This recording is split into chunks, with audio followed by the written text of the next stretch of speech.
अस्सलामुअलैकुम दोस्तों, उम्मीद है आप सब खैरियत से होंगे। आज जो हम वीडियो बनाएंगे वो सऊदी अरब में अगर आपके पास इकामा है तो आप हज किस तरह कर सकते हैं लीगल तरीके से।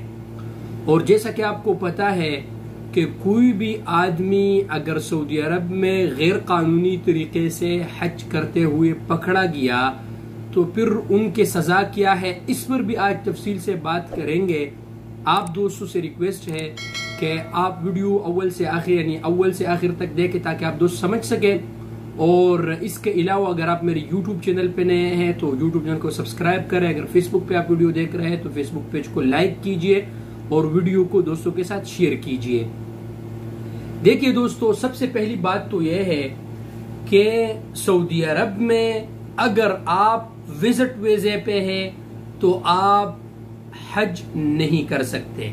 ठीक है, हज के लिए या तो आपको बाहर से आना होगा हज के वीजे पे, या आप सऊदी अरब में आपके साथ इकामा होना जरूरी है, यानी मुकीम होना जरूरी है। ठीक है दोस्तों, इसके बाद अगर आप हज करते हैं तो मुताल्लिका इदारों से फिर आपने हज का तसरीह हासिल करना है। ठीक है, आपके पास अगर तसरीह हो तब ही हज करने के अहल है आप तभी जाके आप हज कर सकते हैं। अगर आप बगैर तसरीह के हज करते हुए पकड़ा गया तो आपके फिंगर लिए जाएंगे और उसके बाद फिर आपका इकामा रिन्यू नहीं होगा, आपको सऊदी अरब से बेदखल कर दिया जाएगा, यानी मुल्क बदर किया जाएगा और फिर आप 10 साल तक के लिए सऊदी अरब नहीं आ सकते।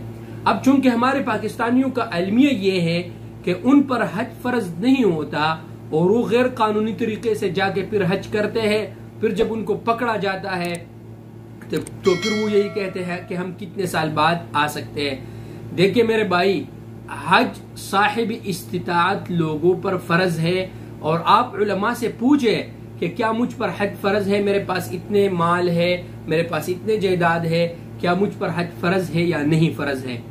उसके बाद अगर आप पर हज फर्ज हुआ तो आपके पास तो पैसे भी होंगे ना। जब आपके पास पैसे होंगे तो आप लीगल तरीके से हज का तसरीह बना ले और तसरीह बना के ही आप जाके हज करें तो मजे भी आपको आएगा। इस तरह अगर आप हज करते हैं तो आपको डर लगेगा कि यार या अभी पकड़ेगा हमें या किसी भी टाइम आपको पकड़ सकते हैं। और इबादत नाम है खुशू का, मतलब अगर आपके पास इबादत के दौरान हज के दौरान खुशू ना हो तो फिर आपका हज कैसा रहेगा। लिहाजा तमाम दोस्तों से रिक्वेस्ट है कि कानून को फॉलो करें, कानून का एहतराम करें और अगर आप हज करते हैं तो हज तसरीह के साथ करें, बगैर तसरीह के हज कभी मत करें। अगर बगैर तसरीह के हज करते हो आपको पकड़ा गया तो मुल्क बदरी के साथ साथ आपके फिंगर लेंगे और फिंगर के बाद फिर आप 10 साल तक के लिए सऊदी अरब नहीं आ सकते। अल्लाह तबारक व तआला हम सब का हामी नासिर हो। अल्लाह तबारक व तआला हम सब परदेशियों के हिफाजत फरमाए। अस्सलाम वालेकुम।